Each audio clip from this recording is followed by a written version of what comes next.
Bonjour et bienvenue dans Bits by Bits, le podcast qui décortique vos jeux favoris. Aujourd'hui, je suis avec Signorina Ellie. Bonjour, Rona. Pas du tout le bon accent, mais c'est pas grave. Voilà. On n'y est pas du tout. Aujourd'hui, on va parler de Lorelai and the Laser Eyes. Mais avant de lancer le générique, je voulais remercier les gens qu'on n'a pas remerciés à l'épisode précédent. Notre ingé son, Fanny, qui nous fait un travail de qualité, qui nous enregistre, qui nous fait le montage et qui est présente aujourd'hui. Et les deux illustratrices, Éléonore et Manon, qui ont travaillé sur les visuels que vous voyez là sur les plateformes. Évidemment, on mettra en description les liens des réseaux de tout le monde. Vous pouvez retrouver leur travail à toutes les trois. Et le jeu du jour, c'est Lorelai and the Laser Eyes.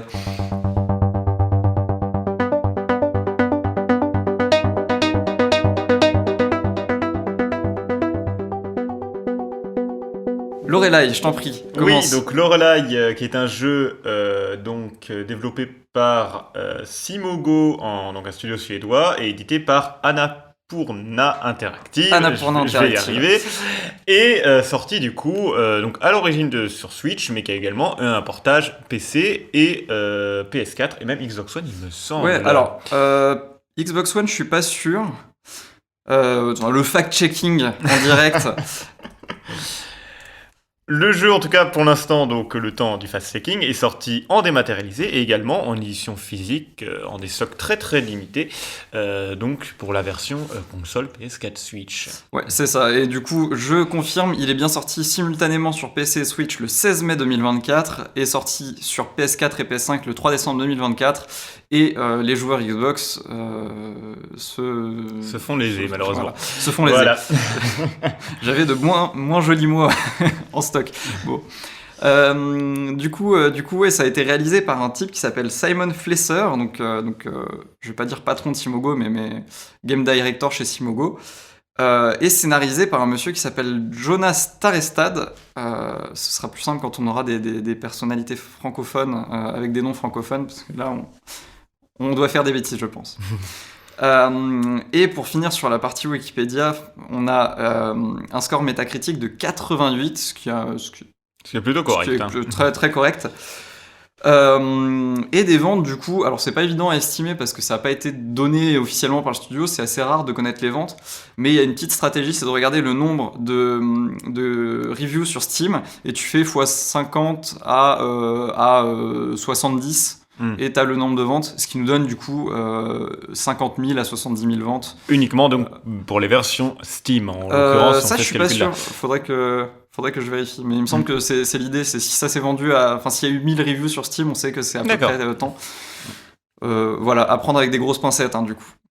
Donc, en termes de réception, tu disais que le jeu a été plutôt bien reçu. A été très très bien reçu. Il a reçu beaucoup de titres. Alors, il a pas reçu beaucoup de titres, il a été beaucoup nominé. Alors, il y a eu pas mal de youtubeurs qui en ont parlé. Je me souviens de... Comment il s'appelle ? J'ai perdu son nom. Pseudoless qui en avait fait son jeu de l'année. Donc c'est pas rien être le jeu de l'année de Pseudoless. On a les GOTY, donc les Game Awards, qui l'ont nominé pour le meilleur jeu indépendant. Alors il a pas reçu le titre. Il a été nominé au meilleur storytelling au Golden Joystick Awards. Toujours au Golden Joystick Awards, il a été nominé en tant que meilleur jeu indé. Il est arrivé 3e au Edge Awards comme Game of the Year. Et il est finaliste. Alors, au moment où on enregistre, on n'a pas encore les résultats. Au moment où vous écouterez le podcast, les résultats seront sortis, parce que normalement, ils seront sortis le 13 février, si je dis pas de bêtises. Pour les DICE Awards, il est finaliste du coup pour Outstanding Achievement in Game Direction. Donc une réussite outstanding en direction de jeu. On utilise trop de termes anglophones dans la production de jeux vidéo. Une fois la réception passée, comment est-ce qu'il a été produit ce jeu, mon cher Eli ? Alors, il a été produit du coup après un autre jeu, donc qui est Sayonara Wild Hearts, et qui a rien à voir en termes d'esthétique notamment, et de gameplay avec Lorelei. Donc Sayonara Wild Hearts du même studio, c'était un jeu qui était super coloré et très rythmé, avec cependant comme point commun le style de 3D Ouais, alors assez particulier de Lorelei. Je précise que ni toi ni moi n'y avons joué. Mais des images qu'on peut en voir, alors bon, bah, effectivement c'est un jeu très, très peps, mais on retrouve quand même un style de 3D, on reconnaît la patte du studio, je trouve, dans ces modèles 3D. C'est assez chouette à regarder en fait, si vous voulez faire des comparaisons, on reconnaît vraiment l'identité visuelle du studio, j'aime beaucoup. Et donc, en parlant justement de 3D, un des points d'ancrage de la conception de Lorelei, c'était une volonté de résoudre, comme tu me le disais tout à l'heure, la caméra 3D. Résoudre la caméra 3D. Est-ce que tu peux nous en parler plus en détail ? Ouais. Un gros problème, je vais remonter un peu dans le temps, un gros problème quand on fait des jeux en 3D, c'est que, à l'inverse de la 2D, il y a une caméra qui peut bouger dans 3 dimensions et c'est beaucoup plus difficile à gérer à la fois pour le jeu et à la fois pour le joueur. Donc les premiers bons élèves, ça a été Mario 64 et Zelda Ocarina of Time, qui ont tous les deux fait le choix de donner le contrôle de la caméra au joueur. Dans Mario 64, il y avait cette idée très bête de... en fait, la caméra, c'est un personnage, c'est Lakitu, il est sur son petit nuage, il tient la caméra, et tu vas pouvoir lui demander de bouger à droite, à gauche, en haut, en bas, pour tourner autour de Mario, et tu vas pouvoir le placer où tu veux. Et le jeu t'explique, en plus d'être joueur, tu vas être réalisateur, et c'est toi qui vas pouvoir placer la caméra où tu veux. Sauf que chez Simogo et particulièrement chez Simon Flesser, il y a cette volonté de... Enfin, il considère ça un peu comme un échec de donner la caméra au joueur, de donner ce contrôle-là. Il se dit, si moi je peux pas placer la caméra à l'endroit où je veux, c'est un peu raté, quoi. Donc, sa ludographie tourne autour de ça, de cette volonté de résoudre ce problème de où est-ce qu'on place la caméra, comment est-ce qu'on la place, qu'est-ce qu'on peut raconter avec une caméra. Et voilà, on pourra en reparler plus tard. Lorelei a de très très beaux exemples de comment résoudre ce problème de la caméra 3D. Et donc Lorelei, du coup, c'est aussi un jeu qui s'est construit en opposition justement avec Sayonara Wild Hearts, d'où le fait qu'il soit notamment en noir et blanc et avec un rythme très lent. Oui, comme disait Simon Flesser, justement, j'ai bouffé des interviews, vous allez l'entendre souvent. Il avait beaucoup de mal avec la gestion des couleurs, il savait pas trop quelle couleur mettre, etc. Durant la production de Sayonara. Et du coup, ils se sont dit noir et blanc. Et on va mettre une petite touche de rouge-rose pour accentuer. Mais vraiment, ils voulaient partir sur du noir et blanc. Donc, pour ceux qui n'ont jamais joué à Lorelei, à partir de là, on vous parle de noir et blanc, on vous parle de caméra 3D, le noir et blanc, ça peut nous faire penser à Limbo, par exemple. La caméra 3D, on va le voir tout à l'heure, mais ça peut nous faire penser notamment à Resident Evil, dans la manière dont c'est conçu. Mais alors, du coup, qu'est-ce que c'est Lorelei ? Lorelei, c'est un jeu, du coup, où vous n'avez, par exemple, qu'un seul bouton d'action et un seul joystick pour vous déplacer. D'accord ? Donc déjà, ça nous limite un petit peu en termes de possibilités de gameplay, mais j'aurais même tendance à dire ça nous limite, mais à la fois, ça en offre des nouvelles. Et donc c'est ça qui est assez intéressant avec ce concept, c'est de justement ne pas maîtriser le jeu, ne pas maîtriser le gameplay du jeu, mais de se laisser porter par ce que les développeurs ont voulu nous donner. Et ce que je te propose, c'est que ces notions de boutons, d'interaction, etc., on pourra peut-être y revenir dans une autre partie. Là, j'aimerais bien terminer sur les conditions de production. Ouais. Il y a un truc qui a marqué la sortie du jeu, et peut-être même un petit peu après, c'est la vague de démission à Annapurna. Je ne sais pas si tu as suivi cette actu-là. En gros, Annapurna, c'est un éditeur indépendant. Un éditeur indépendant, c'est un peu bizarre. En gros, ils vont signer des contrats avec des indés pour les éditer, faire de la pub à leur jeu, etc. Et en partie, eux, en contrepartie, ils ont une partie des recettes. C'est un deal qui fonctionne pas mal pour les indés parce que ils conservent la propriété intellectuelle de leur jeu, ce qui n'est pas le cas si on bosse pour un gros éditeur. Et en même temps, ils peuvent, en échange un peu d'argent, avoir une vraie distribution et que leur jeu soit vraiment connu. Et Annapurna, c'est surtout un éditeur qui a une réputation de fou furieux. Ils ont fait des jeux incroyables. Voilà, Annapurna, pour moi, c'est label de qualité. Je pense notamment à Outer Wilds. Alors, il y en a d'autres, là, je les ai pas tous en tête, mais voilà, les jeux Annapurna, c'est du bon, c'est toujours un peu poétique, un peu... Je pense un peu au label A24 au cinéma qui me donne un peu cet aspect de qualité, mais en même temps un peu pas dans le sens de l'industrie toujours. Et donc là, il y a une grosse actu récemment chez Annapurna, c'est que Annapurna Interactive, c'est une branche de Annapurna tout court qui gère les jeux vidéo, parce qu'Annapurna, il y a aussi une partie ciné. Et la branche interactive voulait devenir indépendante, voulait créer sa propre société et être indépendante de la maison mère, ce qui n'a pas abouti en fait. Il y a eu un désaccord entre le président d'Interactive et la présidente, il me semble, de Part Interactive. Et du coup, le président a démissionné et absolument quasiment tous les employés d'Annapurna Interactive ont décidé de le suivre. Donc ça va sans doute changer, je sais pas, la ligne édito, la manière de fonctionner. Annapurna sera surveillé dans les prochaines années. Et même je pense que là, toutes ces personnes qui sont parties vont essayer de refonder quelque chose de leur côté, donc ce sera à suivre. Mais du coup, voilà, on peut légitimement se poser la question si cette vague de démission a affecté la production de Lorelai. Et la réponse de Simogo, c'est pas de réponse. J'ai rien trouvé dessus. Mais on peut supposer, comme c'est venu surtout vers la fin du développement et vers la sortie, tout était déjà fait et c'était... Et l'impact est quand même assez limité. Ouais, l'impact a été assez limité. Voilà. Alors une fois cela dit, je pense qu'on peut passer à la production du jeu en lui-même. Il y a des choses qui reviennent très clairement quand on voit le jeu. Il y a Resident Evil. Voilà, je sais pas si... Mais justement, on parlait de la caméra.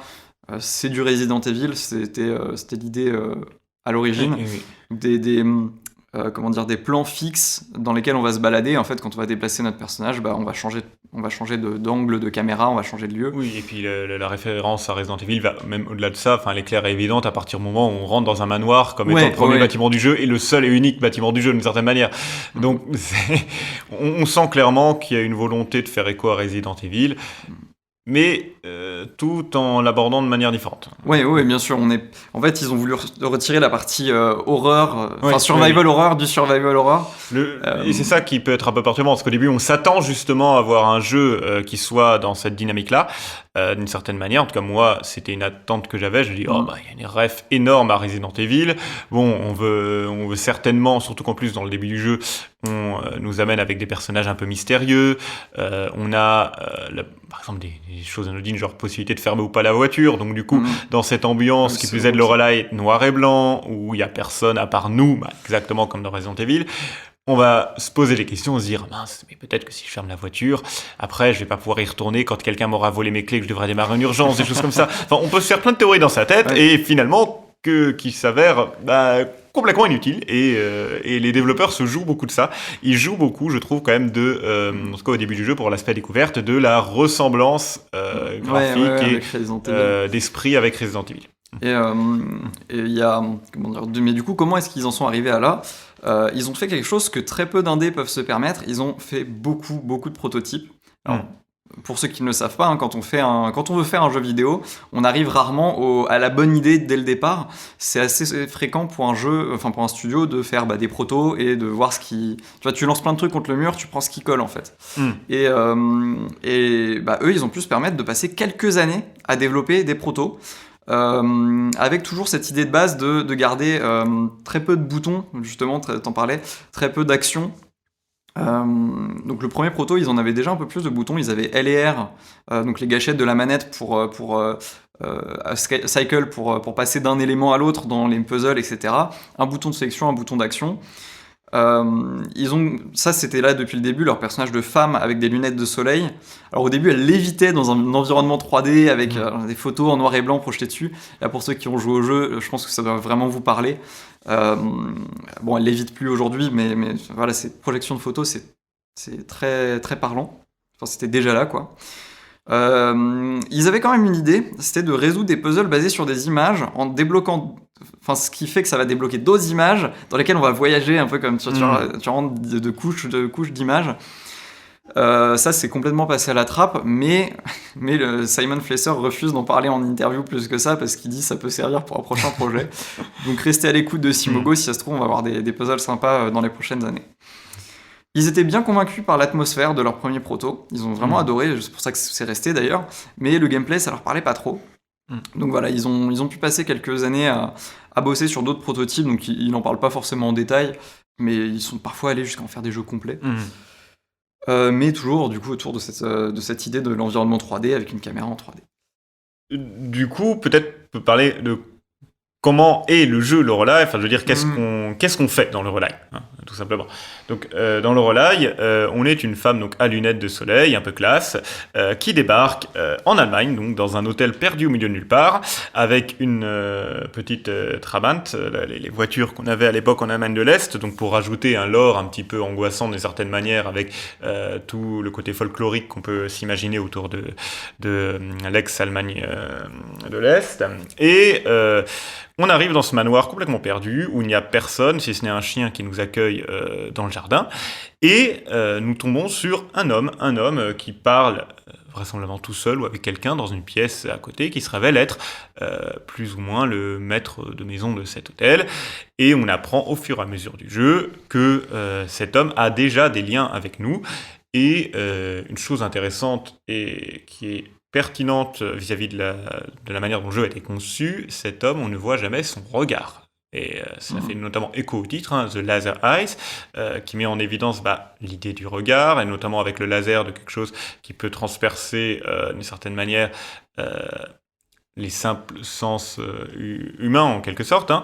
Là, on est dans la rhétorique inverse avec les personnages du jeu. C'est-à-dire qu'on ne voit jamais leurs yeux, que ce soit au magicien, que ce soit à l'homme, aux plusieurs personnages du jeu, on ne voit jamais leur regard, si ce n'est à la fin. Et c'est justement ça qui est intéressant en fait. Ok, j'avais pas du tout pensé, je te remercie pour cette réflexion. Je vous propose d'écouter un petit extrait de la musique du jeu. Pour nous mettre en condition. Ouais, pour se mettre en condition, et après on se raconte l'histoire.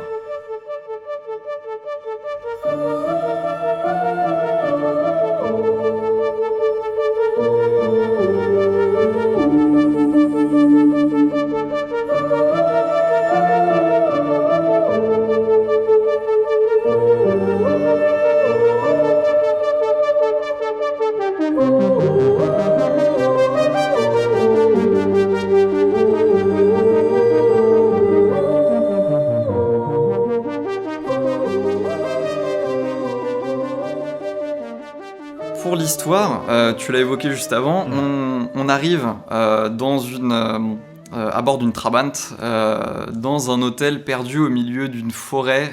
C'est pas clair où, c'est pas clair quand. On comprend vite que c'est en Allemagne. À partir du moment de manière où il y a des inscriptions en allemand partout, oui. Ça devient relativement évident.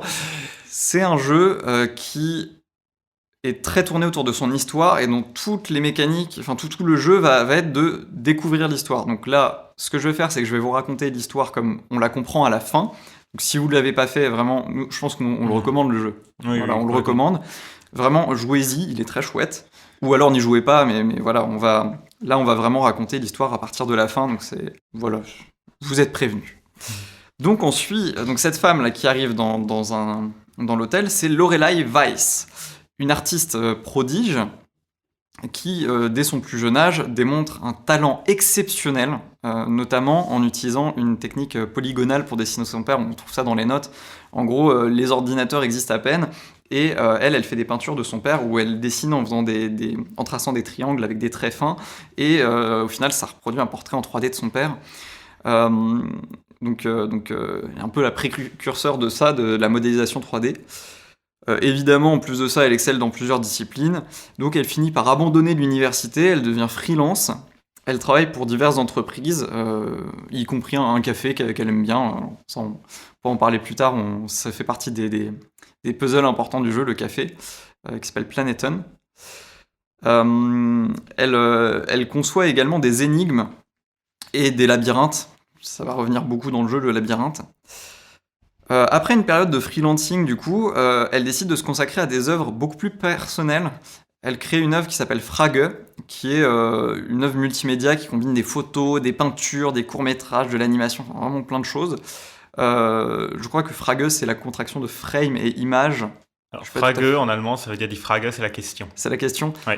Franchement, je pense que ça se complète un peu. Mais ok, merci pour cette précision. Ah mais de rien, il n'y a pas de souci pour le lexique germanique, ça, il y a aucun problème. Et évidemment, talentueuse comme elle est, son travail attire l'attention et la propulse donc sous les projecteurs, notamment auprès de la société KBL Electronics, qui l'invite à participer à l'exposition de leur nouvel ordinateur qui s'appelle OCU3. Je crois qu'elle travaille à sa conception de l'OCU3, je suis pas tout à fait sûr. Et du coup, ce qui en sort, c'est une œuvre qui s'appelle Commande, qui est particulièrement remarquée. Je sais pas si exactement, je sais pas si Commande est décrite plus que ça dans le jeu, mais en tout cas, ça marque son entrée dans l'art interactif, dans le jeu vidéo. Et c'est à ce moment-là de sa vie qu'elle découvre un film de Renzo Nero qui s'appelle Un animale terribile. J'espère que je prononce bien. Je ne parle pas italien. Moi, j'ai toujours dit un animal terrible dans... Ouais, un animal terrible. Je me suis pas embêté, hein, franchement. On n'est plus à ça pour... Alors, elle le trouve immonde, ce film, mais elle va quand même le voir 4 fois, et elle décide d'envoyer une lettre au réalisateur pour lui expliquer son ressenti à propos du film. Le réalisateur lui répond rapidement et l'invite à collaborer sur un nouveau projet ambitieux qu'il est en train de mener, qui s'appelle The Third Eye. Si vous avez fait le jeu, le troisième œil, ça doit vous parler. Lorelai découvre rapidement le vrai visage de Nero. C'est un artiste égocentrique, obsédé par la célébrité et surtout prêt à tout pour son art. Lorsque malheureusement le financement de son projet The Third Eye est refusé, Nero sombre dans une spirale destructrice et il transforme son projet en une espèce de performance morbide, suicidaire, où il compte impliquer Lorelai. Donc, il devient fou, il agite son flingue dans tous les sens, ça on le voit beaucoup dans le jeu, cette figure de l'homme, elle est assez inquiétante parce qu'il est toujours là où on l'attend pas, il est toujours à... Enfin, t'as plusieurs moments comme ça où il pointe son arme, enfin, tu sens que c'est vraiment quelqu'un qui fait peur, quoi, qui est instable. Et ça culmine en je vais dire meurtre de Nero par Lorelai en légitime défense. En fait, il l'agresse après s'être crevé les yeux, enfin c'est atroce. Il agresse Lorelai avec son flingue encore une fois, et elle finit par le pousser par la fenêtre. Il tombe, il meurt. Il y a une anecdote amusante. Ouais.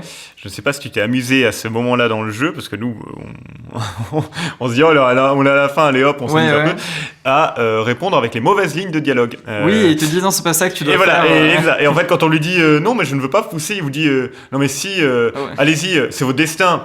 Et après, il vous dit, non, je ne veux pas. Non, mais si, tout de même, je vous rappelle que c'est votre destin. Puis après, non, je ne veux pas. Allez, je n'ai plus de ligne de dialogue. Et il nous répond clairement ça. Et ça, pour le coup, c'est assez drôle. Et donc, on a réussi quand même. Et il nous redit, non, vraiment, je n'ai plus de ligne de dialogue. Bon, donc... j'étais pas allé jusque-là. Et mais voilà. Mais du coup, l'affaire est officiellement classée comme un suicide. Ça, on tombe sur le rapport de police dans le jeu. Mais bon, ça traumatise Lorelai, on le comprend bien. Et elle disparaît du monde de l'art pendant une décennie, avant de revenir en 1973 avec une dernière œuvre vidéo qui est pas tant explorée que ça dans le jeu, on n'en parle pas beaucoup, mais voilà, elle est là. Vidéo, il me semble que c'est celle-là qui est reprise dans les portes des boîtes. Tu sais, avec... alors, c'est pour ceux qui ont fait les le boîtes jeu. des portes, oh mon Dieu, ceux qui ont fait le jeu comprendront le supplice, mais voilà. Où en fait, t'as plein de figures, t'as une caméra, et justement, tu dois placer la caméra à un endroit pour trouver du sens avec la perspective. C'est vraiment trop bien comme puzzle. Mais déjà, pour ça, faut arriver à débloquer les portes. On est resté... comme des idiots là, à essayer de trouver, mais comment est-ce qu'on fait pour accéder aux portes? Et donc nous on pensait qu'on devait trouver les clés dans les boîtes, donc pendant 10 ans on a essayé de chercher à ouvrir les boîtes, je ne sais comment, etc. Pour au final apprendre qu'en fait les boîtes s'ouvraient après les portes. Donc là. Non, mais c'est un des derniers puzzles que j'ai fait aussi. Et du coup, pour finir sur l'histoire, The Third Eye ne deviendra jamais un film, mais une société secrète artistique mystérieuse dont les membres partent en expédition sur l'île de Sulawesi pour des raisons qui sont inconnues. Enfin, c'est le côté un peu mystique du jeu, là, on comprend. C'est le truc qui, je trouve, m'a vraiment perdu. C'est le côté mystique, société secrète, machin. Donc, il est suggéré que Lorelai, en étant hantée par son passé, par Nero, elle aurait poursuivi ce projet comme un moyen de se guérir, en fait, de se sentir mieux. Et du coup, une fois tout ça dit, comment est-ce qu'on raccorde avec l'histoire du jeu ? L'histoire que vit le joueur, c'est que dans ces derniers jours, Lorelai, elle revisite son passé, ses traumatismes, elle revit tout ça à travers une espèce d'immense labyrinthe mental où il y a la vérité, la fiction, tout s'entremêle. Et cette revisite-là qu'elle fait en son fort intérieur, c'est le jeu auquel on est en train de jouer. Et t'as parlé de la fin. Oui. À la fin, elle accepte la réalité. Elle a tué Nero. Elle peut mourir en paix. Oui, et ça, c'est sacrément bien fait. Parce que, en tant que joueur, lorsqu'on est dans Lorelai, lorsqu'on est... Lorelai le jeu, pas le personnage. Oui, le jeu. Lorsqu'on est dans Lorelai le jeu, on a plein d'informations, de briques d'informations, un petit peu à droite, à gauche, dont on sait pas trop quoi faire parfois. Et d'une certaine manière, quand bien même, après tout, il y a quand même cette réussite, je trouve, à la fin, où la cérémonie de fin, on va appeler ça comme ça, puisque à partir du moment où vous décidez du coup d'entrer dans le super ordinateur, dans le super calculateur, vous n'avez plus du coup de points de sauvegarde, et c'est pour ça que j'appelle ça entre guillemets une cérémonie de fin, c'est-à-dire que vous pouvez plus revenir en arrière, hein. Le jeu il vous fait vraiment comprendre, allez hop, là c'est la dernière ligne droite, allez hop, vas-y, fais les petites énigmes, et c'est que des énigmes qui, contrairement à... je me permets de préciser, le super ordinateur, en fait, dans le sous-sol du bâtiment, en fait, on rentre dans un manoir et tout le jeu va s'organiser autour de l'exploration de ce manoir, de la découverte, de l'ouverture des différentes pièces. Et dans le sous-sol du manoir, il y a le fameux OCU3 qui nous demande un nom d'utilisateur, un mot de passe et une séquence mémoire ou événementielle. Qui sont des codes qu'on a à partir des énigmes du jeu. Qui sont des codes. Et en fait, tout le jeu va être tourné autour de trouver ces codes-là. Alors, on le sait pas forcément, c'est qu'à la fin qu'il ne reste plus que ça à faire. Mais du coup, tout le jeu va être tourné autour de trouver ces codes-là, autour de 3 familles d'énigmes qui vont arriver à justement cette séquence de culmination. Je te rends la main. C'est ça, et c'est là que pour moi le jeu, j'ai réellement eu un second intérêt pour le jeu à partir de la fin. En fait, ça peut sembler un peu paradoxal, mais en fait, donc dans cette cérémonie de fin entre guillemets, contrairement à précédemment où les énigmes, elles sont, je dirais pas jusqu'à dire déconnectées les unes des autres, mais on a quand même certaines énigmes, par exemple pour ouvrir les portes avec les petits coffres dans lesquels il y a des clés, me semble, c'est des lettres du frère de Nero ou de Lorelai, je sais plus qui les écrit. Il y en a d'autres où ça va nous parler des films de Nero, etc., etc. Bon. Comme l'a dit Lucas tout à l'heure, on va avoir des énigmes qui sont dans une certaine thématique et qui peuvent ne pas forcément avoir de lien les unes avec les autres.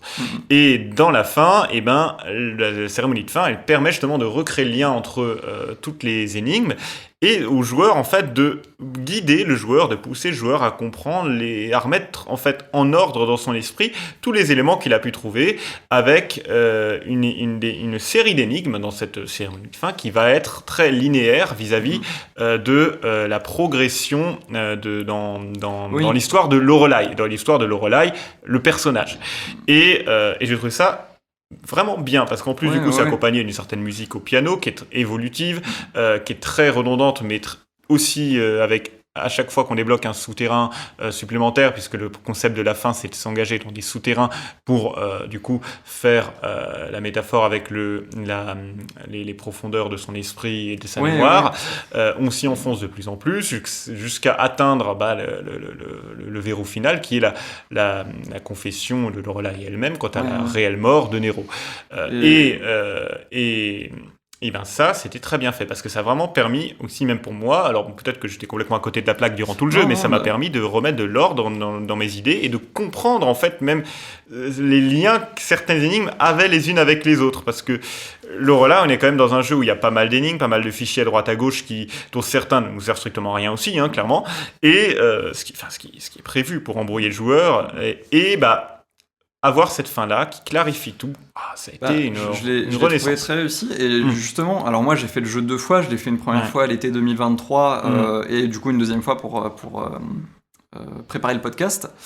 Et justement la première fois t'étais vraiment dans cette espèce de brouillon. Alors il est complètement voulu, cette espèce d'embrouillamini de tu sais pas, t'as des noms, t'as en plus les noms entre les personnages. Ils se ressemblent tous. Les noms du film et les noms entre Renzo, Renate, Lorelai. Lorenzo, Nero. Enfin, en fait c'est un des schémas types de Lorelai, comme tu dis, c'est qu'il y a toujours les mêmes chiffres et les mêmes lettres qui reviennent en boucle. Oui, t'as 3 dates. C'est fait exprès pour te mettre dans une certaine confusion. T'as 3 dates comme ça qui sont très importantes, qui reviennent tout le temps. C'est 1847, 1963 et 2014, qui représentent respectivement donc l'année dans laquelle se déroule le film The Third Eye, qui ne sortira jamais du coup, l'année du meurtre de Nero, et l'année du coup 2014 de la mort de Lorelai, donc l'année dans laquelle se déroule réellement le jeu.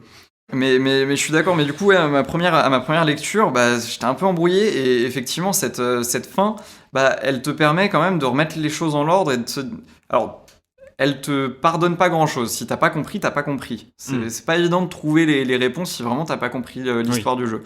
Mais ça te permet effectivement de te remettre dans une chronologie. Et du coup, à ma deuxième lecture du jeu, alors qu'à la première, j'avais trouvé que les énigmes étaient un peu décorrélées de ce qu'elles racontaient. C'était un peu, vas-y, trouve le chiffre, et puis ensuite... c'est ça. Voilà, et... à la deuxième lecture, du coup, j'ai beaucoup mieux compris à quel point les énigmes, les chiffres, tout ce que ça représente, c'était imbriqué avec l'histoire du jeu, mais parce que en fait, il y avait cette surcharge cognitive, il y avait trop de choses à gérer pour mon pauvre petit cerveau, et je me contentais de la résolution des énigmes un peu systématique, un peu bête et méchante. Alors que du coup, sur une seconde lecture où j'avais déjà intégré les mécanismes des énigmes, ça marchait bien. Donc le jeu vaut le coup d'être fait une deuxième fois.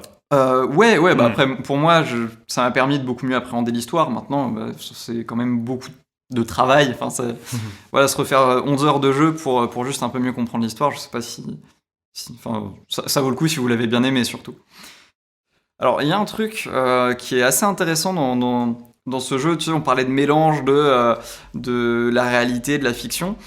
Il y a quand même une volonté de créer un sens de la réalité assez fort. Tu parlais de la Trabant, justement, qui était très fidèle, mis à part la fameuse boîte à gants. Alors ça, il faut qu'on vous raconte. Alors, on s'est vu pour la préparation, on est allé chez lui, il a fait « Oh, c'est trop bien, il y a une Trabant, mais par contre, la boîte à gants, elle est pas bonne comme il faut, elle a pas la bonne forme. » C'est une Trabant, j'en ai une, et donc du coup, personne n'a de Trabant, à part moi, en gros, faut comprendre que c'est pas un truc qu'on voit tous les jours, la voiture du jeu, parce que c'était les vieilles voitures que Monsieur Tout-le-Monde avait à l'époque en RDA, et donc dans la Trabant, en fait, à l'intérieur, la boîte à gants, en fait, moi en tout cas sur la mienne, il y en a pas, c'est une poignée pour pouvoir s'accrocher, parce que ça fait énormément de vibrations, une Trabant, et c'est pas du tout une boîte à gants. Donc du coup, je dis à Lucas, ils ont été trop fidèles, sauf pour la boîte à gants. Mais en dehors de ça, c'est vrai que pour le coup, je trouvais que même au niveau des références qu'ils pouvaient avoir avec la réalité, c'était très respectueux. Par exemple, toujours la Trabant, mais la Trabant, une anecdote que personne ne sait à part ceux qui en ont une, c'est que quand on fait le plein et qu'on va à une station-service avec une Trabant, on fait pas le plein par le cul de la voiture. On fait pas le plein sur le côté arrière droit ou arrière gauche. On fait le plein en ouvrant le capot, parce qu'en fait, le réservoir d'essence d'une Trabant est situé au-dessus du moteur. J'ai été quand même très agréablement surpris de voir qu'en fait, la ref a été jusqu'au fait d'aller reproduire ça également, et qu'à un moment dans le jeu, lorsque Lorelai va dans la roulotte là, du magicien, et qu'elle part dans une sorte de monde virtuel. C'est quand tu mets les disquettes dans le PC, ouais. Oui, voilà, c'est ça. Donc on récupère des disquettes via une cabane d'un magicien, ensuite qu'on met dans un PC. Donc ensuite on peut aller dans le jeu du coup. Et là, à un moment, on fait le plein à une station-service en mode point and click, et on voit bien qu'ils ont bien reproduit ça jusqu'au fait d'aller faire le plein directement en ouvrant le capot au-dessus du moteur dans le réservoir. Et ça, j'ai trouvé ça quand même vachement bien foutu. Et la même manière que, par exemple, les numéros qu'on va voir lorsqu'on va, par exemple, vouloir appeler l'ascenseur, il y a vraiment écrit GmbH, l'équivalent un peu de SARL ou Société Etc. en allemand, qu'on peut avoir à la fin de certains mots. Bon, la traduction, elle n'a pas juste été faite à la va-vite, quoi. Ils ont vraiment essayé de reproduire quelque chose quand même d'assez réaliste. Et puis pour aller au-delà de ça, il y a cette sensation de mondanité qu'ils cherchaient. Il y a, tu sais, tu parlais de fermer la voiture ou pas. Oui. Ça n'a aucune incidence. On l'a dit plus tôt, mais il n'y a vraiment aucune incidence. Que tu fermes ta voiture ou que tu ouvres, il ne se passera rien. Pareil, quand tu peux aller aux toilettes, ils te demandent. Alors, déjà, aller aux toilettes, ça sert à rien. Parce que moi, il y avait quand même une barre de vessie. Donc, du coup, je me suis dit, on boit trop de café, donc après, elle va se faire pipi dessus ou je sais pas quoi. Mais que dalle, la barre de vessie, tu peux l'avoir pleine en permanence, continuer d'absorber du café comme si t'étais développeur, mais il se passe rien après. Et aller aux toilettes. Aller aux toilettes, tu peux te laver les mains. Vraiment, t'as un écran noir. Il dit se laver les mains, ne pas se laver les mains. Que tu fasses l'un ou l'autre, il n'y a aucune incidence. Et un truc très drôle, ça t'as une anecdote aussi là-dessus, c'est les tampons. C'est un truc que t'as depuis le début dans ton sac. Alors, oui, Lorelai est une femme. Elle a des protections intimes sur elle. Enfin, c'est d'une normalité absolument normal, mais en tant que joueur, en tant que joueur, dans un jeu vidéo, en fait, on s'y attend pas à avoir ce genre d'objet. Pourtant, c'est normal dans un sac. Et toi, du coup, on cherche à s'en servir. Et on cherche à s'en servir de toutes les manières possibles. Ce qui veut dire que quand le jeu nous amène devant une énorme statue où il y a un petit trou rond sur le crâne et qu'on a juste des tampons dans son sac, je vous laisse deviner ce qu'on essaie d'enfoncer dans la tête de la statue. Et bien évidemment, ça marche pas. Bon, a priori, t'es pas le seul, parce que de ce que j'ai pu lire sur internet, vraiment tout le monde a essayé de mettre les tampons n'importe où. Et vraiment, ça a été confirmé par Simon Flesser. Ça ne sert à rien. Ces tampons, ils viennent d'une chose, ils viennent du fait qu'il jouait à une des builds du jeu. Et sa meuf est passée derrière lui et elle lui a dit mais pourquoi elle a pas de tampon dans son sac, cette dame? Et vraiment, ça vient de là. Mais c'est bien parce que ça fait aussi, tu sais, tu parlais tu disais pour un joueur ça fait quelque chose. Mais c'est aussi une notion d'inclusivité c'est une réalité de femmes qu'on oublie en fait. Qu'on oublie en tant que joueur. Pas forcément le tampon, c'est pas forcément le tampon qui est pertinent en soi, mais c'est l'idée souvent les jeux vidéo sont très tourné autour du public masculin et donc même dans des jeux vidéo qui veulent simuler la vie quotidienne par exemple, au-delà de Lorelai, on va avoir des jeux qui vont être très tournés vers ce public composé d'hommes et qui ne vont pas forcément intégrer des éléments quotidiens de la vie d'une femme. Complètement. Et donc c'est vrai que c'est intéressant aussi à prendre de ce point de vue-là. Puis je saute du coq à l'âne, mais là c'est la partie de l'émission où on raconte notre vie. Qu'est-ce que tu as pensé de cette ambiance là, cette sensation un peu vaporeuse Alors moi j'ai beaucoup aimé et à la fois en même temps il y a eu un aspect où j'étais un peu déçu. C'est celui par exemple des hommes labyrinthes. En fait, le jeu, on va nous mettre dans une ambiance, comme j'ai dit au début, un peu trompeuse de il y a peut-être une ambiance vaporeuse, un petit peu angoissante sur les bords. On a une sensation de danger qui est claire dès les premiers instants où on pénètre dans le manoir.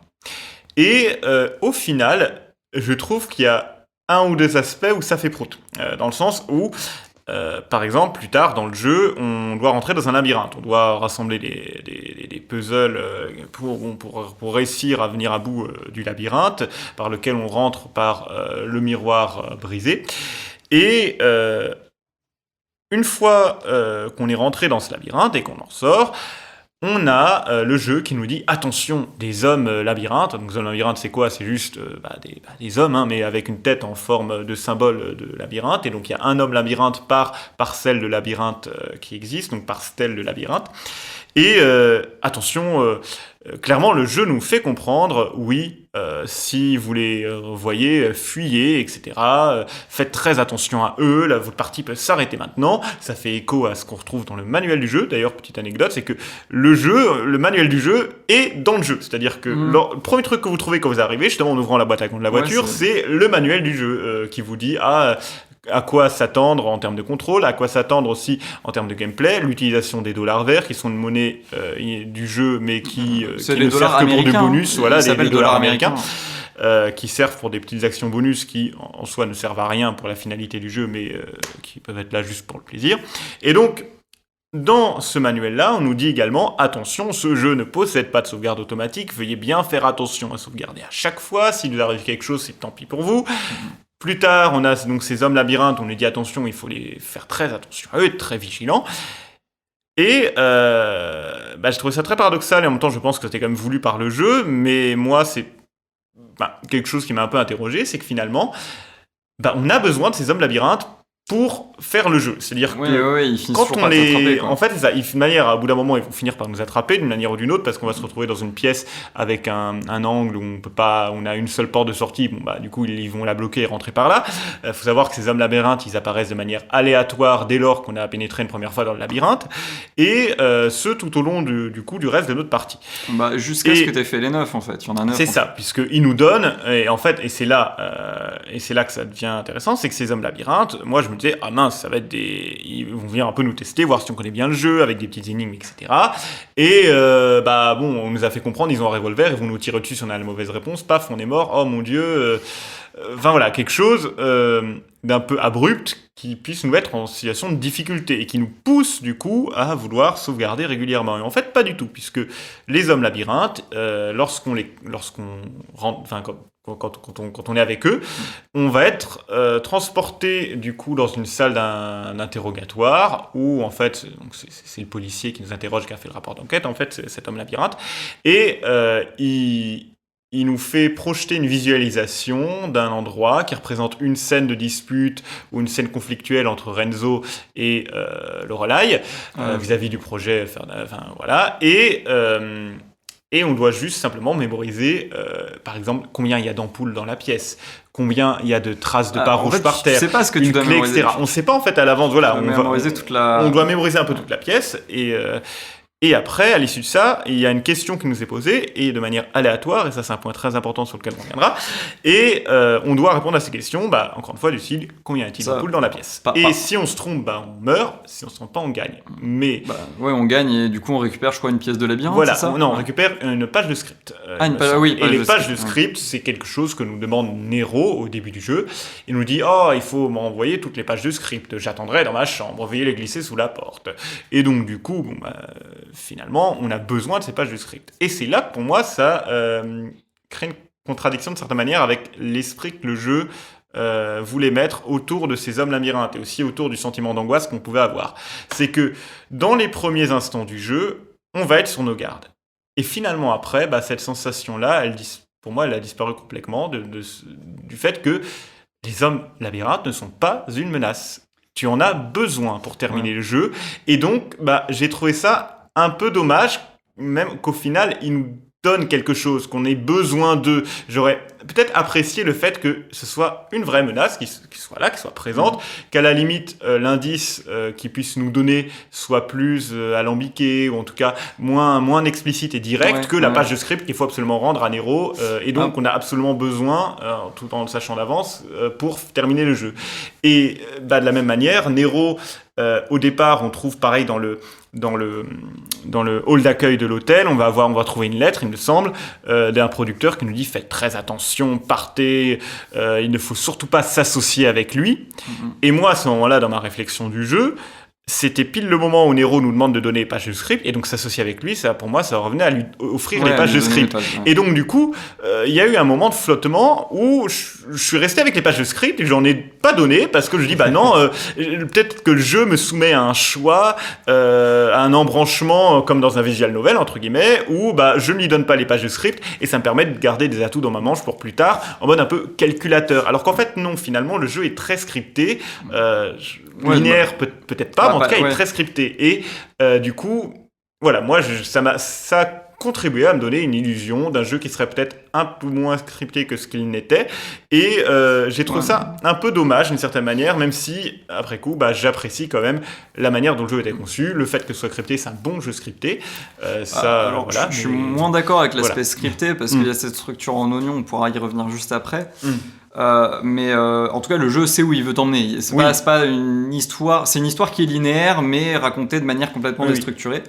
Après, moi, j'ai pas eu le même truc que toi d'être sur mes gardes, etc. J'ai beaucoup apprécié cette ambiance. Alors, pour ceux qui veulent voir le film, c'est inspiré de l'année dernière à Marienbad. Et puis cet aspect visuel là où t'as des espèces de photos en noir et blanc qui sont projetées sur les décors en 3D eux-mêmes en noir et blanc, c'est sublime. Je trouve que le jeu a une élégance assez rare en fait, c'est vraiment très très beau. Et en fait j'ai tout de suite perçu cette ambiance de mystère mais pas forcément de menace. Oui. Et alors moi ils m'ont un peu plus fait flipper les hommes labyrinthes, même si je les ai pas forcément trouvés non plus très à leur place comme toi, parce que c'est une punition sèche. C'est pas... En fait, toi, t'as pas eu de souci à les battre parce qu'on l'a fait à deux. Ça, c'est un point très très important. Ça, vous étiez à deux sur le jeu. Moi, je l'ai fait tout seul.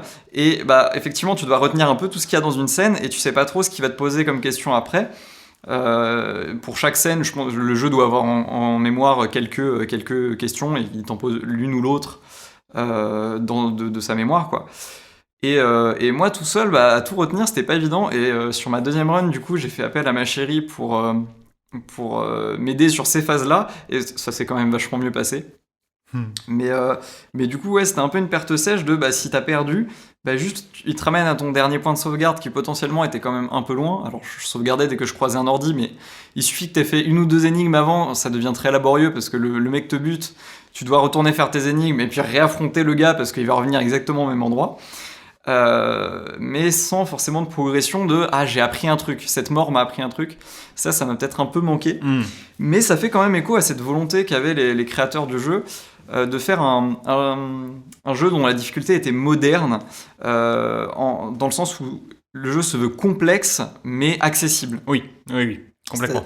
Et cette accessibilité va peut-être nous permettre de transitionner vers la mise en jeu réelle, où tu parlais de cette interaction à un bouton. Eux, ils appellent ça le always forward design, le design toujours en avant. Eux, ils voulaient que ça engage le joueur, où si tu appuies sur le bouton, il faut que tu aies voulu appuyer sur le bouton, que tu aies voulu faire un truc. Entre nous, malgré ça, un bouton retour a été complètement apprécié. Oui. Parce que c'est un peu fastidieux quand tu dois naviguer dans les menus vers cette putain de croix de sortie là. Je veux fermer mon menu s'il vous plaît. Mais d'un autre côté, ça permet de jouer au jeu avec une main, comme ça, avec l'autre, tu prends tes notes parce qu'il y a besoin de beaucoup noter. Moi, j'avais vraiment fait ça, j'avais ma manette en main gauche et mon carnet en main droite. Moi, j'aurais aimé avoir un joystick d'Atari pour pouvoir le faire, quoi. Un adaptateur Atari vers Switch, ça aurait été vraiment quand même assez intéressant et cocasse pour le coup. Mais ça aurait été génial. Moi, c'est le petit dommage de ma part. Et puis moi, j'ai bien aimé quand même cette structure en oignon où tu rentres, où tu as justement 3 grands mystères, et puis en fait, tu vas éplucher cet oignon, tu vas éplucher les couches de chacun de ces méta-énigmes, en réalisant les petites énigmes, en descendant couche par couche, où tu vas pouvoir attaquer chaque couche du point d'où tu l'entends, mais en fait, comme tu vois, les portes boîtes, tu as des portes comme ça qui correspondent à une exposition, tu as une douzaine de boîtes à ouvrir, et ça correspond à une douzaine de portes qui sont des chambres de l'hôtel, et je sais même plus comment on les ouvre, mais en gros faut les ouvrir, et dedans il y a une petite exposition où il y a une énigme, et en résolvant l'énigme ça te donne la solution pour ouvrir la boîte, qui te donne un papier qui contient la biographie de Lorelai, et cette biographie te permet après d'avoir des mots-clés à donner à Lorelai vieille qui est en chambre 2014. Et là, elle te donne un code pour pouvoir entrer dans la séquence temporelle de l'ordinateur. Vous voyez, en fait, une fois que tu as appris comment ouvrir une porte, tu sais comment toutes les ouvrir. Une fois que tu as appris comment ouvrir une boîte, tu sais toutes les ouvrir. Et une fois que tu as appris que un des papiers qui sont dans la boîte sert à parler à Lorelai, vieille, et tu peux tous les faire. Et en fait, t'as vraiment ce truc de tu peux attaquer ta couche d'oignon d'où tu veux, et en fait, une fois que t'as le mécanisme d'une énigme de la couche, tu peux passer à la couche suivante et tout faire. Et même là où c'est assez moderne aussi dans l'esprit de la conception de la difficulté du jeu, c'est qu'on sent clairement que les développeurs, ils ont ils savaient que les gens allaient regarder des solutions. Ah ouais, alors, ils le disent. Pourquoi En gros, c'est quelque chose qu'on peut même constater d'une certaine manière de soi-même en faisant le jeu et même sans forcément aller regarder les témoignages des développeurs. C'est que, par exemple, le jeu, ce qu'on disait tout à l'heure, il est conçu avec beaucoup de questions de type aléatoire. Par exemple, l'exemple des hommes labyrinthes avec les salles d'interrogatoire et où il faut retenir combien il y a d'ampoules, combien il y a de traces rouges sur le sol, est-ce qu'il y a un flingue dans l'interstice du canapé, etc. Et ben ces questions-là, le jeu, c'est complètement aléatoire. C'est-à-dire que soit il va vous demander sur votre game à vous qu'est-ce qu'il y a dans l'interstice du canapé, une clé, un pistolet, un bout de fleur ou je sais pas quoi. Et si vous refaites une nouvelle partie, une nouvelle sauvegarde, il va vous demander combien il y avait de traces de pas au sol. Et donc, à partir de cet exemple très simple, on peut remonter le fil de toutes les questions et de toute la série d'énigmes du jeu, et ça nous amène dans la situation où, par exemple, si vous êtes bloqué dans un endroit, pas forcément les hommes labyrinthes, parce qu'en soit ça, c'est pas forcément le genre d'endroit où vous allez devoir forcément chercher une solution. Je pense aux portes raccourcies, par exemple. Oui, je pense aux portes raccourcies, je pense aussi notamment au calcul de l'ordinateur, par exemple, où nous, quand on a fait le jeu, on s'est retrouvé dans une situation un peu bête, c'est-à-dire pour le mot de passe de l'ordinateur, il faut aller dans une galerie d'art qui est dans le métaverse du métaverse, entre guillemets, puisqu'on doit aller dans le club de quiz par lequel on rentre dans un miroir, et où dans le club de quiz par lequel on rentre dans un miroir, il y a un autre miroir qu'on fait rentrer dans un hôtel alternatif de l'hôtel dans lequel on est initialement. Et donc, dans cet hôtel alternatif, il y a une exposition où il y a des damiers présents en tableau sur le mur et où le symbole des damiers, nous sert à avoir le mot de passe de l'ordinateur. Et bien, nous, du coup, on a redessiné les motifs des damiers, on comprenait pas, ça marchait pas dans l'ordinateur. En fait, on a été regarder à Solus, et contrairement à, je vais aller dire n'importe quel autre jeu du monde, mais contrairement à bon nombre de jeux qui auraient fonctionné de la sorte que la Solus nous aura donné les bonnes combinaisons de damiers, là, non. La Solus nous dit, il faut que vous regardiez dans le reflet du tableau sur le sol, puisqu'il y a également un quadrillage un petit peu plus discret sur le sol, les combinaisons, en fait. Les combinaisons se font dans le reflet sur le sol et pas juste dans un reflet décalqué qu'on aurait pu deviner par nous-mêmes, mais parce que une fois qu'on est sur une case du sol, par exemple, la case du damier bas gauche, et ben en haut, ça va être la case damier centre. La base bas milieu, ça va être la case du damier haut gauche. En fait, les cases sont réassignées en fonction, comme une projection miroir, mais complètement déstructurée. Les correspondances, du coup, elles se font aléatoirement. Quand tu lances ta partie, en fait, il va t'aléatoriser tous les puzzles. Mais du coup, quand tu vas chercher une solution, il peut pas te donner tiens, c'est tel dessin à tracer, il va juste t'expliquer comment résoudre le puzzle. C'est ça. Et tu vas être obligé de comprendre justement l'idée derrière le puzzle plutôt que de rentrer bêtement. Et moi je trouve ça cool parce qu'en fait ça te force à jouer même en trichant. Et je trouve ça génial parce qu'une certaine manière c'est bienveillant avec la triche. Ah oui, mais ils savaient. Et voilà, c'est cool. Ça se voit que le jeu a été pensé pour que la difficulté ne soit pas une entrave, que ce soit complexe mais accessible, comme tu le disais tout à l'heure. Et ça, malgré tout, c'est permis grâce à la maniabilité à un bouton. On râle sur le fait qu'un deuxième bouton, ça serait pas trop mal, mais en fait, cette difficulté-là, elle est permise grâce à ça. Grâce à l'imitation. Justement, leur puzzle, on en parlait. C'est hyper intéressant comment ils ont construit leur puzzle. À chaque fois, l'idée, c'est qu'un puzzle communique une information, mais il l'obfusque, il retire juste ce qu'il faut d'information, ou il le brouille, pour que le joueur se demande qu'est-ce que c'est que ça. Un qui m'avait pris un temps fou, et en fait quand tu le sais, c'est que dans ton livre, t'as un livre d'énigmes mathématiques qui te sert en fait à ouvrir les portes, les raccourcis. Et t'en as un où t'as 2 traits, et il te dit c'est quels chiffres qui correspondent. Et évidemment, les 2 traits, c'est les aiguilles d'une horloge. Et oui, en fait, une fois que tu le sais, ça fait les chiffres. Et c'est ça. Moi, au-delà de ça, le livre en fait des énigmes, on est resté comme des cons à pas savoir qu'en fait c'était une solution parce qu'on croyait que c'était le tuto du jeu. Parce sur que la première run, au début du jeu, donc on récupère dans la boîte à gants le manuel, machin, etc. Et je sais plus quand, mais c'est peut-être à ce moment-là, ou alors un peu plus tard quand on arrive dans l'hôtel, on récupère ce livre d'énigmes mathématiques et c'est écrit en gros sur la première page, oui, pour les débutants, cela vous permet de mieux comprendre les problèmes de ce monde ou quelque chose comme ça. Donc le joueur, il comprend ça comme tuto, et étant un joueur qui a la flemme de faire les tutos, eh bien je n'ai pas ouvert le bouquin une seule seconde, jusqu'à ce qu'on se retrouve face aux portes des raccourcis, qu'on ne sache pas quoi en faire, etc., qu'on passe 1 heure à regarder notre inventaire, à savoir qu'est-ce qui sert pas, et qu'en fait, non, on ne trouve toujours pas, et qu'en fait en demandant à Lucas, il nous a dit que ce truc servait à ça. Et donc du coup, finalement, on a ouvert les raccourcis, mais genre presque à la fin du jeu, quand ça servait plus déjà à rien. Mais voilà, tous... À la fois tout sert et tout ne sert pas dans le rôle. Il y a à la fois un peu de troll avec les tampons, ce genre de choses, et à la fois on a des trucs qui au début on se dit ça sert à rien, ou alors juste ça va servir mais pas dans l'optique à laquelle on pense. Et ça je trouve ça plutôt pas mal pour le coup. Il y a quand même un truc, bon là on encense le jeu parce qu'on l'a vraiment beaucoup apprécié. Oui. Il y a quand même un truc, c'est la traduction française qui est parfois un peu bancale, qui nous a tous les deux mis en difficulté sur le troisième œil. Ouais, sur un puzzle en particulier. Mais ça m'a donné envie carrément de faire le jeu une 3e fois en anglais pour vraiment voir où est-ce que j'aurais pu choper plus d'infos. Il y a une énigme où en fait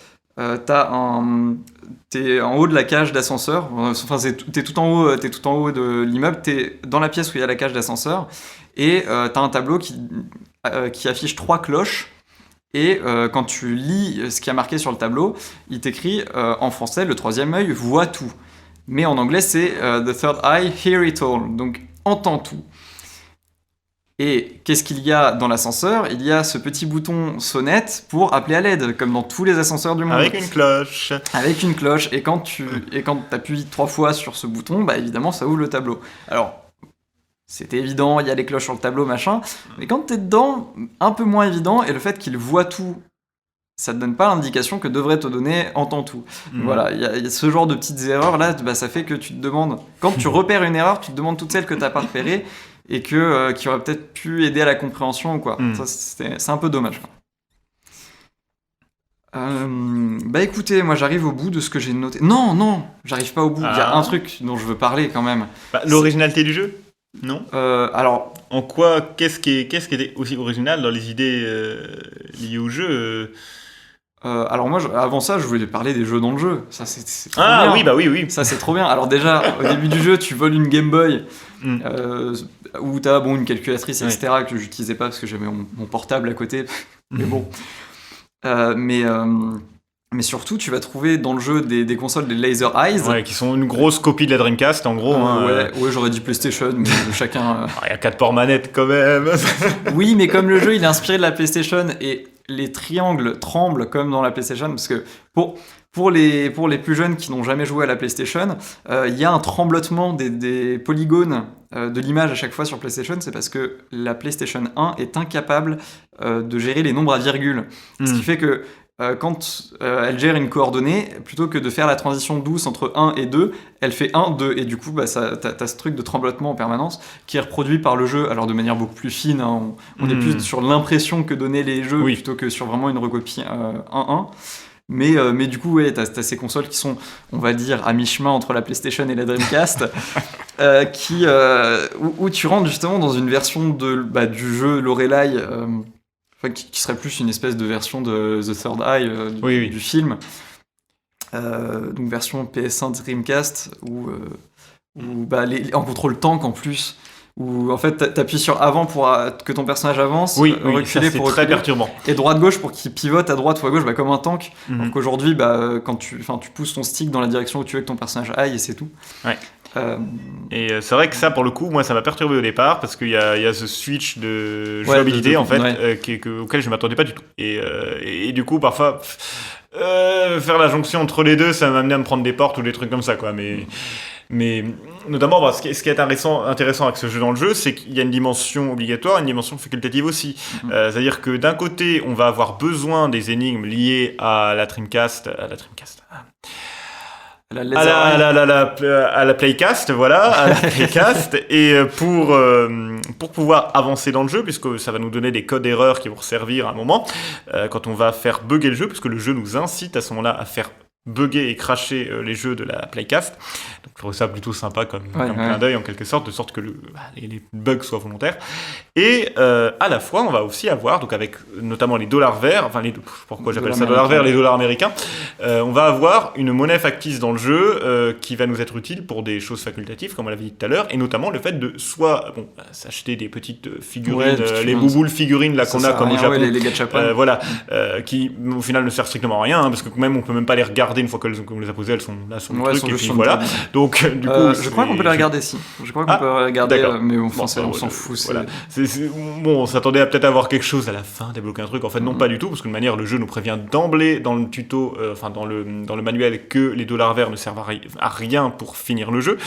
Mais on a la possibilité également d'acheter des jeux avec le centre d'appel téléphonique pour la Game Boy ou la Playcast. Et j'ai trouvé ça plutôt sympa d'avoir à la fois ce côté nécessaire de l'introduction du jeu dans le jeu, et à la fois le fait qu'on puisse après s'en servir. Ça nous a plu d'acheter vraiment les jeux. Donc très très cool les jeux dans le jeu, moi j'ai beaucoup aimé. Et on y fait référence jusqu'à la fin, puisque la fin même, et c'est ça qui est génial, c'est un énorme patchwork de tout le relay, et c'est ça qui aide aussi au déchiffrage. C'est non seulement les énigmes qui rappellent du coup de manière linéaire le scénario de la vie de le relay, mais aussi le patchwork et la remontée des souvenirs de tout ce que tu as fait dans le jeu, avec des passages du jeu qui sont entremêlés. Et puis t'as même une console de débogage qui apparaît à ce moment-là, et en fait les énigmes, c'est il faut que tu trouves la vieille Lorelai. Quand tu tombes sur elle, t'as une espèce de vue en wireframe tout en rose, avec un gros cube qui flotte et qui te dit if Lorelai vieille, je sais plus exactement, if femme.jeune or femme.vieille égale année ou je sais pas quoi, et en fait il faut que tu comprennes que tu dois mettre le nom de Lorelai, et en fait tu comprends que mais en fait Lorelai, le personnage qu'on joue, et la vieille dame, c'est la même personne, et c'est ça. Et c'est en ça que la fin fait sens, c'est que la fin permet de reconstituer le puzzle.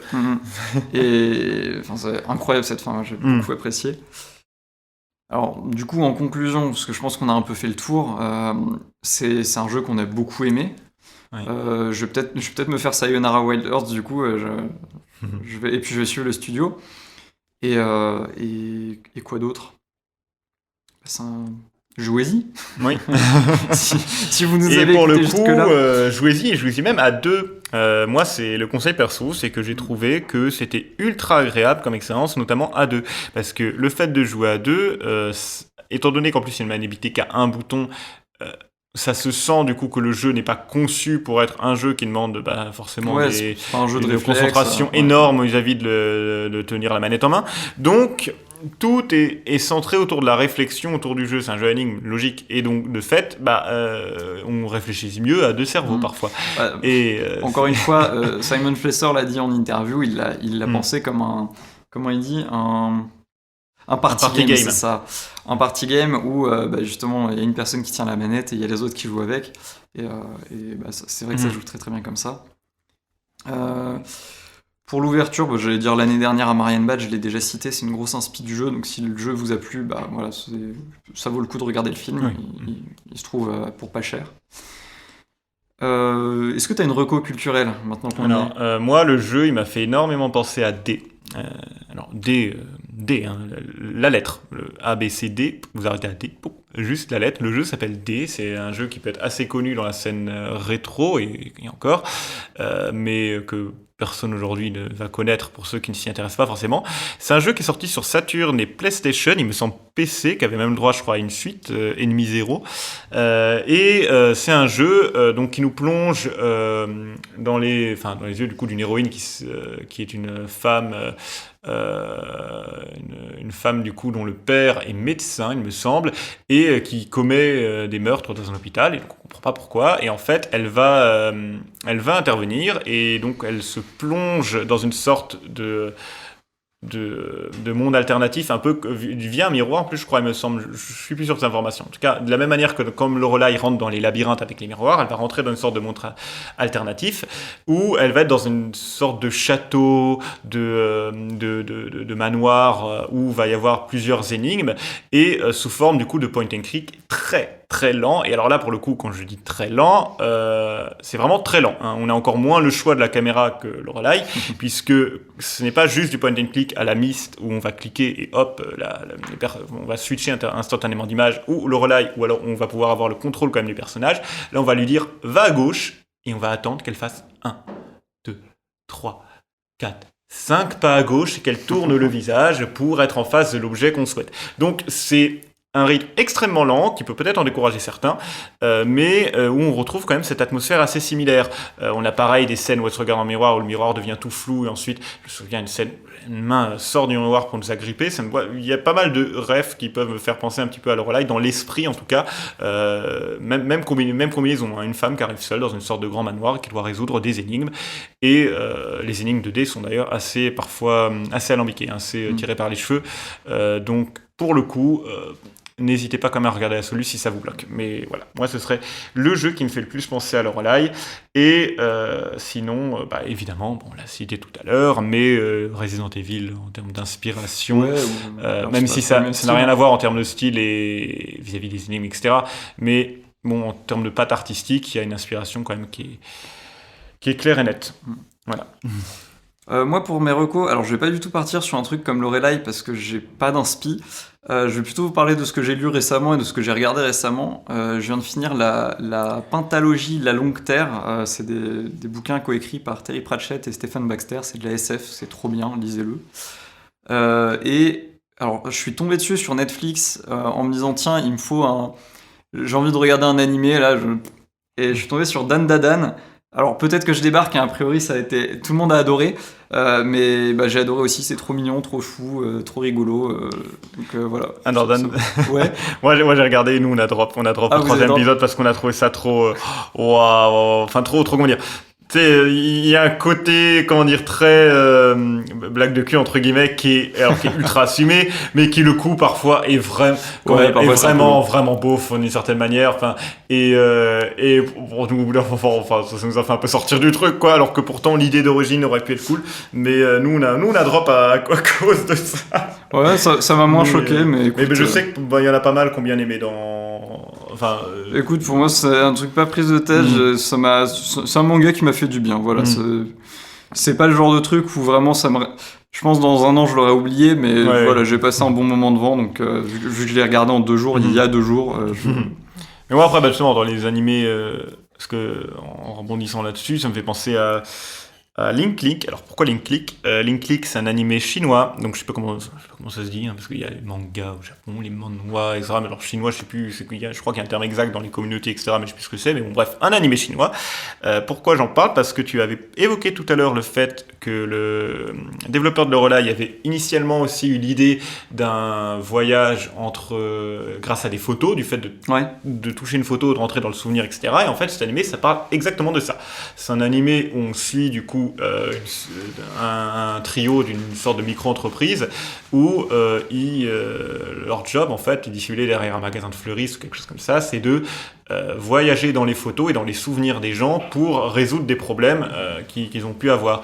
Et ça part vite en n'importe quoi, enfin pas en n'importe quoi au niveau l'histoire n'a plus aucun sens, mais il y a beaucoup de péripéties, c'est ça que je voulais dire. Et on les voit se mettre dans des situations vraiment difficiles, et c'est un anime que je trouvais assez mature, assez sympa, et que je recommande vivement dans l'état d'esprit de le voyage à travers les photos, l'ingérence sur les souvenirs, etc. C'était vraiment pas mal. Ok. Du coup, alors ouais, c'est le problème, c'est que j'allais dire on se retrouve le mois prochain on n'était pas tout à fait d'accord. Du coup on part sur Metro. Ouais, on part sur Metro, la trilogie Metro, donc Metro 2033, Metro Last Light et Metro Exodus. Alors on va se concentrer. Alors on va parler de la trilogie, mais honnêtement moi j'ai fait que le 3e et je vais pas faire les 2 autres. Moi j'ai fait les 3 et j'ai lu les 3 bouquins. Donc voilà, ce sera Ellie notre référent pour la semaine, le mois prochain. Mais voilà, donc si vous voulez nous suivre le mois prochain, jouez à Metro, ou n'y jouez pas, parce qu'on en parlera. Jouez-y. Non, jouez-y. C'est un bon conseil, jouez-y. Ok, jouez à Metro, et puis du coup on se retrouve en mars pour ça. À la prochaine. Allez, ciao.